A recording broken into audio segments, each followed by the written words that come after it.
Hello students, welcome back to my channel. So this is Jiya from just. कैसे हैं आप लोग? I hope all are good. तो आज हम क्या करने वाले हैं जी?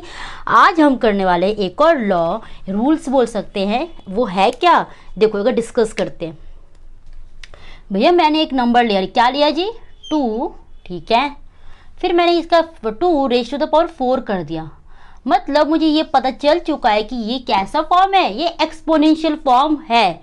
और अगर मैंने कहा बच्चे ये क्या है आपका, ये आपका बेस है, राइट। ये हमारा बेस है ना जी। और ये क्या है हमारा पावर।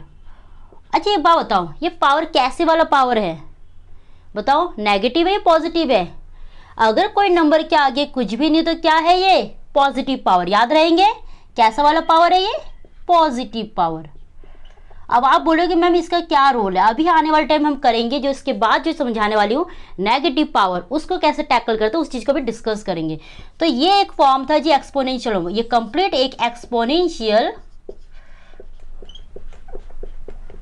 फॉर्म है, ठीक है। एक्सपोनेंशियल फॉर्म है, इसी में हमें पता है this is base, this is called power and complete is a exponential form. And power is what type of power? Power is a positive power, ठीक है। अब मुझे ये बताओ, अगर मैंने कहा कि ये है कि एक्सप्रेस करो, भैया मुझे ये पता है ये जो 2 है ना वो कितने टाइम्स है? 4 टाइम्स। तो what we have to do, 2 कितने वाली को 1 2 3 4, ये हमने इसको एक्सपेंड करा। और यही मैंने आपको कहा बेटा इसका वैल्यू निकालो। क्या निकालो? मुझसे क्वेश्चन है 2 चीजें मांगी। पहला क्या मांगा जी हमसे? Expanded form. क्या मांगा? Expanded form, okay. देन हमसे क्या मांगा जी? हमसे बोला इसका वैल्यू निकालो। क्या निकालो? वैल्यू। तो पहले मुझे एक्सपेंड करना है कि 2 कितने टाइम्स है? 2 1 2 3 4। 4 कैसे? क्योंकि पावर 4 है, ठीक है। अब यही मुझसे क्या बोला, इसका ना वैल्यू भी निकाल दो। तो क्या करेंगे हम? आपस में मल्टीप्लाई करेंगे। 2 2 ज़ा 4, 2 2 ज़ा 4, ना 4 multiply 4। What is the final answer? Final answer is 16। Is it clear? कोई दिक्कत? ये था हमारा एक एक्सपोनेंशियल फॉर्म पॉजिटिव में। अब आते हैं जो मेन क्वेश्चन जो मैं आपको समझाने के लिए ये क्लास स्टार्ट करी। चलो, जो आज का हमारा मेजर टॉपिक है, ठीक है। देखो बच्चे, मैंने एक नंबर लिया 3, ठीक है जी। नंबर मैंने ले लिया, ठीक है। अब मैंने इसमें पावर तो लगाया है, बट ये कैसा पावर होगा? अब ये माइनस। अब इसको कैसे हैंडल किया जाए? हालांकि ये भी, इसमें भी यही मीनिंग है। 3 कितने टाइम्स है? 2 टाइम्स। लेकिन बच्चे हम माइनस है ना, तो इसको हम डायरेक्ट नहीं कर सकते वैल्यू। जो आप सोचोगे कि मैम हम इस तरह कर देते हैं, ये एक्सपेंड हो गया, इसका वैल्यू निकल गया, ये करोगे बिल्कुल गलत होगा। इसके लिए पहले छोटा सा ही काम हमें करना होगा। वो क्या है वो देख लेते हैं। मुझे ये केस देखते मुझे इसका पहले इसका एक्सप्रेशन दिखाती हूँ। मेरे पास अगर कोई नंबर है a, उसका पावर है माइनस में, तो कैसे हैंडल करते हैं? देखो फॉर्मूला 1 अपॉन a लिख दिया आपने, देन दिस। इतनी बात समझ आ गई? This is the formula. अब फॉर्मूला में प्लेस करने के लिए छोटी छोटी चीज़ें आपको बहुत पता होनी चाहिए, जहाँ बच्चे कंफ्यूज हो जाते हैं। क्या हो जाते हैं जी? कंफ्यूज। तो अब इस वाले क्वेश्चन को मैं इस फॉर्मूले पुट करके दिखाती हूँ। मुझे ये पता है कि ये बेस है, ये बेस है, ये पावर है, ये भी पावर है, इसमें भी माइनस है, इसमें माइनस है, ठीक है, ओके। अब इस चीज़ को यहाँ कैसे प्लेस करेंगे? तो 1 लिखोगे, एक की जगह क्या है जी? 3, m क्या है जी? 2। और मेरे बच्चे यहाँ पे ना अब प्लस की जगह माइनस की जगह प्लस हो जाएगा। कि हमने ये जो फॉर्मूला लगा इसमें यही तो काम करा है कि हमने क्या करा है, हमने नीचे ले आए ताकि हमारा जो है माइनस वाला काम कम इजी हो जाए, वो हट जाए, ठीक है। ये तो हो गया जी हमारा फॉर्मूला में प्लेस करने का। अब ये क्या एक्सप्रेस कर रहा है? 3 कितने टाइम्स है? 3 हमारा 2 टाइम्स है, ये हमारा एक्सपैंड हो गया। Now what is the question? Question is what is the value. Value कैसे निकालेंगे? तो क्या करोगे? 3 3 ज़ा 9, ठीक है। कोई दिक्कत? मैंने ऐसा एक एक्सपोनेंशियल फॉर्म लिया जिसमें पावर कैसा था? माइनस में था। उसका डायरेक्ट फॉर्मूला कुछ ऐसा है कि 1 अपॉन a। a क्या है? a बेस है, m क्या है? पावर है। जहाँ m आएगा लेकिन माइनस नहीं आएगा, माइनस नीचे आते ही हट जाएगा। क्या होगा? हट जाएगा, ठीक है, ओके। अब आपको एक बात बताऊं, अगर मेरे पास पेपर में 1.72 लिखा हो तो मैं इसको इस फॉर्म में ला सकती हूँ ना? बिल्कुल ला सकती हूँ। इसको क्या कर दूँगी? पलट दूंगी। क्या होगा, ये इसके ये, क्योंकि ये और ये जो फॉर्म है एक दूसरे आपस में क्या है, बराबर है ना। अगर ऐसा है तो आप ऐसे कर सकते हो, इस फॉर्म में हो तो आप इस तरह कर सकते हो। तो फिलहाल मैं बस कैसे फॉर्म में, ऐसे फॉर्म में है, तो मैं क्या करूँगी, इस फॉर्म में ले आऊँगी। तो क्या करूँगी, a माइनस एम, ए हमारा क्या है 7, एम हमारा क्या है 2, साथ में माइनस लगा दो, कोई दिक्कत, आपस में दोनों बराबर है, ठीक है। ये था हमारा एक क्वेश्चन जब हमारा ये फ्रैक्शन फॉर्म में नहीं है। किस फॉर्म में नहीं है, फ्रैक्शन फॉर्म में नहीं है। अब ना नेक्स्ट क्वेश्चन जो हम करेंगे उसके लिए भी एक चीज़ और बताऊंगी आपको, रुको ये इरेज कर रही हूँ। हाँ बच्चे, ये लिख लेना साथ साथ में आप लोग, एंड में मैं वो फॉर्मूला लिख दूंगी, कोई दिक्कत नहीं है। अब पेपर में भैया आ गया 7/3 भी आ गया, ठीक है जी, और बताओ क्या कर दिया, यहाँ लिख दिया -3, ठीक है, आए समझ। अब आप बोलोगे मैम ये तो होल नंबर नहीं है, ये तो एक फ्रैक्शन फॉर्म में आ गया।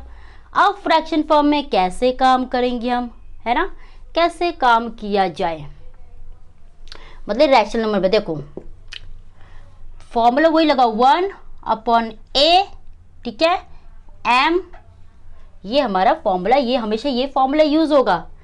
अब देखो बच्चे, ये जो फॉर्मूला में पुट करेंगे तो अजीब सा दिखेगा, देखो 1/7/3 हो गया। अब इस चीज को कैसे टैकल किया जाता है, ये ऐसे फॉर्म में आ गया ना। अब 7 जो है ना, 7 के साथ ये जो पावर है, पावर साथ में आ जाएगा, 3 आ गया, और माइनस हट जाएगा। अब इस फॉर्म में आ गया। अब इसके लिए ना आपको एक चीज़ समझा दूँ पहले अच्छी तरह, तब हम क्वेश्चन की तरफ आएंगे, सॉल्यूशन की तरफ भागेंगे। हमें सॉल्यूशन के पीछे नहीं भागना है, हमें एक एक बेसिक के पीछे भागना है, सॉरी हमें आंसर के पीछे नहीं भागना है, हमें उस सॉल्यूशन को करने के रीजंस पकड़ना है और एक एक चीज़ को, स्टेप को बढ़िया करके क्लियर करना है, कंसेप्ट को। अब ना क्या करेंगे बच्चे, ऐसे क्वेश्चन आपके आते हैं एग्जाम में, आपको इस फॉर्म में नहीं भी देखो तो ऐसे फॉर्म में आ जाता है। तो इस क्वेश्चन, इस तरीके के क्वेश्चन कैसे टैकल किया जाता है, देखो अब कुछ नहीं करना होता, इसमें न्यूमैरेटर ये है, डिनोमिनेटर ये है। इस वाले केस में न्यूमैरेटर ये है तो ये डिनोमिनेटर है। आपको कुछ नहीं करना, 1/7 लिख देना है, ठीक है, और जो सबसे नीचे नंबर है ना इसको सबसे टॉप में ले जाना है। तो लेकिन कैसे फॉर्म में, मल्टीप्लाई फॉर्म में, ठीक है। तो 1 3 × 3/7 हो गया, और 7 के साथ क्या है 3 है। बात समझ रहे हो। एक बार और क्वेश्चन दूँ, मैंने लिखा 4/9/6, इसमें कितने टाइम्स अपॉन है, 1 टाइम 2 टाइम, तो 4/9 तो एज इट इज़ लिख ही दोगे। लेकिन जो सबसे नीचे है ना, सबसे बिलो में सबसे नीचे, ओके, उसके क्या करोगे, सबसे ऊपर ले जाओगे, सबसे ऊपर ले जाओगे, मल्टीप्लाई फॉर्म में लिख दोगे, मल्टीप्लाई 6, तो 4 6 × 24/9, ठीक है। एक दो क्वेश्चन और देखो, मैंने लिखा 3/4/9, ठीक है। क्या करोगे, 3/4 ऐसे ही लिखोगे और इस वाले पार्ट को सबसे टॉप में ले जाओगे, तो मल्टीप्लाई 9, ठीक है। तो क्या होगा, 3 9 × 27/4, ओके। और देखोगे आप क्वेश्चन, चलो और दिखाती हूँ आपको क्वेश्चन, इस वाले पार्ट को समझाऊंगी दोबारा से, क्वेश्चन को याद, इसको मैं यहाँ लिख देती हूँ फिलहाल, और मैं इस वाले पार्ट को इरेज करते जाती हूँ क्योंकि मुझे आपको ये वाला बेसिक भी क्लियर करके देना है, ठीक है। मैंने एक और नंबर लिया 7/5/2, मुझसे बोला गया इसका फॉर्मेशन करके देखो, इसे एक्सप्रेस करो। क्या करोगे, 7/5 तो लिखोगे और सबसे जो नीचे है ना बॉटम में, इसको सब टॉप में ले जाओगे, लेकिन क्या लगाओगे, मल्टीप्लाई और 2 लगा दोगे, तो 7 2 × 14/5, ठीक है जी। और एक क्वेश्चन देखो, 10/9/7, तो ये क्या करोगे, 10/9 तो लिखोगे एज इट इज़ और सबसे बॉटम वाला सबसे टॉप में चल जाएगा, तो मल्टीप्लाई में, लेकिन 10 × 7, तो 10 7 × 70/9, ठीक है। और देखोगे, चलो 5/9/2, तो क्या करोगे, 5/9 तो लिखोगे, सबसे बॉटम वाला सबसे टॉप में चल जाएगा, टॉप फ्लोर में, तो मल्टीप्लाई 2, तो 5 2 × 10/9। समझ आ रही है किस तरीके से करा हमने। मैंने आपको पहला को ये भी बताया, मैंने आपको इस तरीके का क्वेश्चन बताया, इस तरीके 3 तरीके चीज़ों में, तीनों में सेम काम करा है। कैसे फॉर्म में होता है, ऐसे फॉर्म में, ठीक है जी। अब इसी चीज़ का यहाँ कैसे यूज़ हो रहा है ये देखो, अब इरेज कर दो इसको, चलो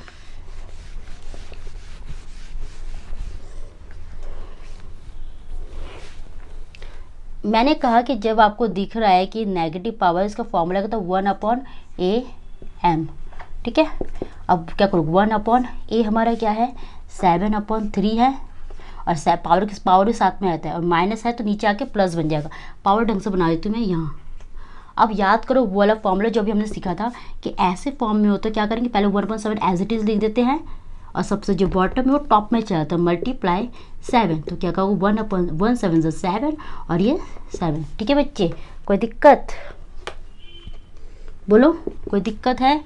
अरे बच्चे आप लोग बताते नहीं, 3 ऊपर लिखेंगे ना मेरे बच्चे। हाँ 3 ऊपर टॉप में चलो तो 3/7। अब मुझसे बोला कि इसका एक्सपेंड करो, तो क्या करोगे 3/7 कितने टाइम्स है, 3 टाइम्स, 1 2 3। यही मुझसे साथ में एक और चीज़ मांग लो, वैल्यू निकालो, तो क्या करोगे 3/7, 7 ज़ा 49, 49 7 ज़ा कितना होता है जी बताओ, 7 9 ज़ा 63, 7 4 ज़ा 20, 28 6 कितना होता है बताओ 34। तो आंसर ओनली 343 आंसर। ठीक है, 2 क्वेश्चन और कराते हैं, कोई दिक्कत नहीं होगा। I am changing the number here, क्या 9/3। ठीक है, और यहाँ लगा दिया -2। इस बार पावर कैसा है -2। ठीक है, तो इसी फॉर्मूले में यूज़ करते हैं 1/ बेस हमारे क्या, ये कंप्लीटली बेस है। ठीक है, बेस क्या है 9/3, और m क्या है, पावर क्या है 2, और जब पावर नीचे आता है तो माइनस हट जाता है। तो ठीक है, अब मैंने आपको क्या कहा, जब ऐसा फॉर्म में 2 टाइम अपॉन सब अपॉन 1 और 2 ना बट्टे में, मतलब अपन्स में, तो क्या करोगे 1/9 तो एज इट इज़ लिख दोगे, और ये वाला जो पार्ट है बॉटम वाला पार्ट टॉप में चल जाएगा, मल्टीप्लाई में क्या आ जाएगा 3। ओके, और ये जो 9 था इसका पावर साथ में लिखना आपको। ओके, तो अब ये क्या है 1 3 ज़ा 3/9 कितने टाइम्स है, 9 हमारा 2 टाइम्स है। ठीक है, अब मैंने कहा इसका वैल्यू निकालो, तो वैल्यू हम निकाल सकते हैं। पहले एक छोटा काम और करो, हमने ये भी सीखा है जब भी कोई नंबर अपॉन्स में होता है हम उसे लोएस्ट फॉर्म में ला सकते हैं, मतलब कटिंग कर सकते हैं। तो क्या 3 के टेबल 9 आता है, यस 3 1 ज़ा 3, 3 3 ज़ा 9, तो क्या होगा 1/3 9 ज़ा 27। एक और काम करो, तो एक और स्टेप बढ़ा देती हूँ, हमें देखना है क्या क्या नीचे बच गया, 3 × 9, तो 1/3 9 ज़ा 27। This is the final answer. एक और क्वेश्चन दिया जाए, चलो एक और क्वेश्चन दे दीजिए। ये चीज़ समझ आ रहा है आपको, ये पूरा क्वेश्चन समझ आया आपको, बताओ है ना, इजी है ना। चलो एक नंबर और, एक क्वेश्चन और कर लेते हैं हम। आपको ये बात पता होनी चाहिए कि 7/3/4 इसको कैसे टैकल करते हैं, एक बार और बता दो। 7/3 लिखोगे और ये जो बॉटम है ये टॉप में चले जाएगा, टॉप में मल्टीप्लाई में, तो ठीक है, कोई दिक्कत नहीं ना। चलो फिर मैंने क्वेश्चन लिया 4/, कोई इजी सा नंबर बताओ जी, 3, यहाँ लिख दिया मैंने -3। ठीक है, अब मुझे इसी को इस फॉर्मूले में पुट करना, तो क्या करेंगे हम 1/a हमारा क्या है 4/3, और इस बार जो m है कैसे में आएगा, पॉजिटिव में। अब हमने इसका फॉर्मूले से सीख चुके, क्या करते हैं हम 1/4 तो सेम लिखते हैं, ये जो बॉटम है इसको टॉप में ले जाएंगे मल्टीप्लाई में। ठीक है, मल्टीप्लाई में 3, तो 1 3 ज़ा 3, 4 3 ज़ा क्या 4 3 ज़ा 12। ठीक है, ओके। आपको एक बात और बताऊं, एक चीज़ और कर दो, मैंने एक स्टेप आपका मिस्टेक कर दिया। मिस्टेक क्या, मैंने स्किप कर दी, स्किप नहीं करना है।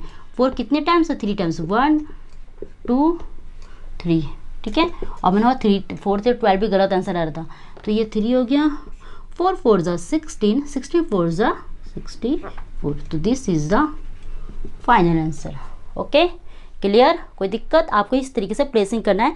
अगर वो एक फ्रैक्शन फॉर्म में अगर इसका बेस है तो कैसे निपटाएंगे, क्योंकि इस टाइम इसके लिए ये बेस होता है। ठीक है, कैसे इसको नीचे ले आते हैं, और अगर ऐसा लुक हो तो कैसे इसको प्रेजेंट करते हैं। यही बच्चे डायरेक्ट रेसिप्रोकल कर दे तो भी ईजी है, बट वो जो रेसिप्रोकल वाला बात है वो कैसे आता है, वो इसी चीज़ से होता है, इसी चीज़ से होके फिर आता है रेसिप्रोकल वाला फॉर्म। समझ रहे हो बात को? यही बच्चा क्या करता है, डायरेक्ट कर देता कि मैम डायरेक्ट कर देते, यहाँ मैं यहाँ डायरेक्ट कर देते 3/4 कर देते, इसको पलट दोगे तो चीज़ें वही है। पर मैं ये कहना चाह रही हूँ कि ये वाला चीज़ आया कैसे, वो चीज़ इस तरीके से आया, ड्राइव कैसे हुआ है। ठीक है, okay. So this was the topic जो आज हमने कवर करा।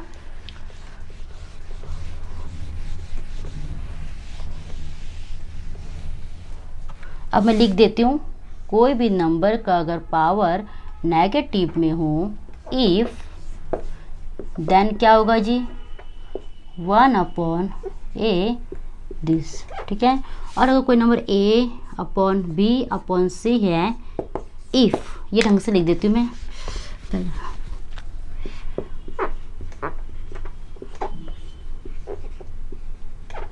ओके, वहीं अगर इफ कोई नंबर है ई ए अपॉन बी अपॉन सी, तो कैसे करोगे, ए अपॉन बी लिखोगे, मल्टीप्लाई हो जाएगा सी। ठीक है, दिस इज द बेसिक जो आपको पता होना चाहिए कि ऐसे क्वेश्चन कैसे टैकल करते हैं, अगर ऐसा कैसे तो कैसे करते हैं। ओके, समझ आया, कोई दिक्कत? तो दिस वाज द टॉपिक जो आज हमने कवर करा है। फिर करते हैं नेक्स्ट क्लास, नेक्स्ट टॉपिक कैसे करते हैं वो भी हम सीख लेंगे। तो आज के लिए इतना ही, एंड